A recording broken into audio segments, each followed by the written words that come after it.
Bismillahirrahmanirrahim. Assalamualaikum warahmatullahi wabarakatuh. Apa kabarnya kakak soleh semuanya? Pagi ini kita akan coba belajar tentang gaya dan gerak. Kakak soleh semuanya, lihat gambar, ada yang pernah melakukan ini semua? Ini semua berkaitan dengan gaya dan gerak. Lalu apa yang dimaksud dengan gaya? Gaya adalah sesuatu yang menyebabkan benda bergerak. Sedangkan gerak berarti berpindahnya posisi benda tersebut dari titik semula. Dari sini kita bisa tahu ya, apa perbedaan antara gaya dan gerak. Sekarang kakak soleh masih ingat macam-macam gaya?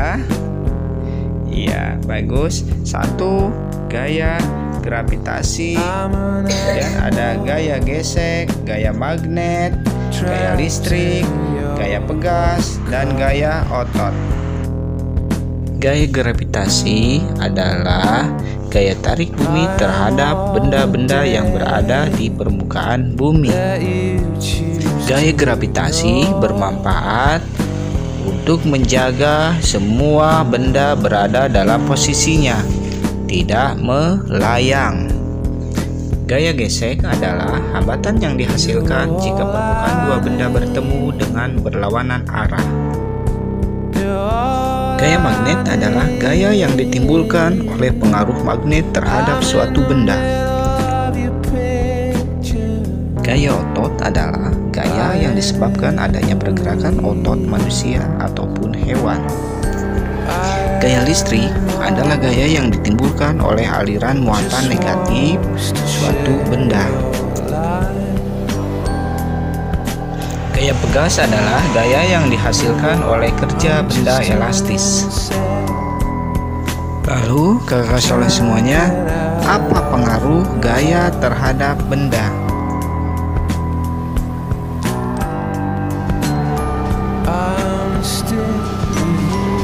Pertama, gaya menggerakkan benda diam. Yang kedua, menghentikan benda bergerak. Yang ketiga, mengubah arah benda. Yang keempat, mengubah bentuk benda. Dan yang kelima, menambah atau mengurangi kecepatan gerak benda. Contoh dari menggerakkan benda diam itu melepaskan anak panah, melempar bola, atau mengendarai sepeda, atau yang lainnya.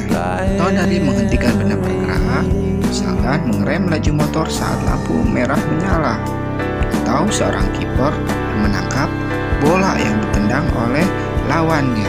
Pun contoh dari mengubah bentuk adalah membuat gerabah dari tanah liat, misalkan membuat perkakas rumah dari kayu, atau membuat sabun misalkan. Pun contoh dari merubah arah benda, misalkan membelokkan arah sepeda ketika jalan berbelok, atau misalkan kalau kakak soleh semuanya sedang bermain badminton, ketika lawan mengirim kok, maka dikembalikan lagi. Itu salah satu contoh dari merubah arah benda. Terakhir adalah menambah atau mengurangi kecepatan benda. Contohnya mengurangi kecepatan laju sepeda saat di jalan berlubang atau berbelok, dan menambah kecepatannya kembali saat di jalanan yang mulus. Nah, sekarang mari kita lihat foto Bapak Presiden kita yang sedang mengendarai sepeda ontelnya. Kira-kira ada berapa gaya yang terjadi? Ya, gimana jawabannya? Lihat baik-baik. Betul sekali, ada gaya otot, gaya listrik, gaya magnet, dan gaya gesek. Nah, sekarang coba di rumah kakak soleh semua contohkan perbuatan atau pekerjaan yang menggunakan gaya otot, gaya gesek, gaya pegas, gaya listrik, dan gaya gravitasi. Kakak soleh semuanya bisa kirimkan dalam bentuk foto atau video contoh-contoh dari perbuatan yang menggunakan gaya-gaya tersebut. Baik, semoga semoga bermanfaat. Kita tutup. Subhanakallahumma bihamdik, asyhadu an la ilaha illa anta, astaghfiruka wa atubu ilaik. Assalamualaikum warahmatullahi wabarakatuh.